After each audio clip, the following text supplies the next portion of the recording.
The storm arrived without ceremony. No thunder, no warning.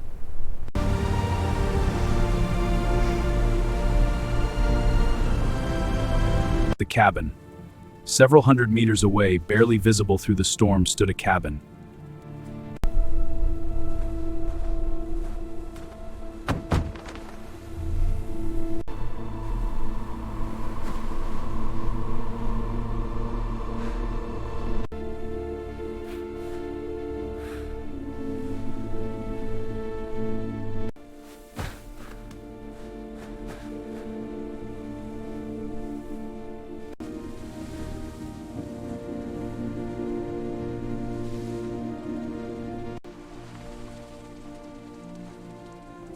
Easy now, steady.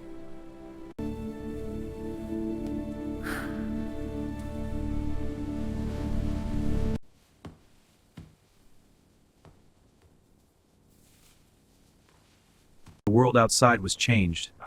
Then she nudged her Joey forward, and together they moved into the open land. In the wild. And sometimes, in the middle of us meet.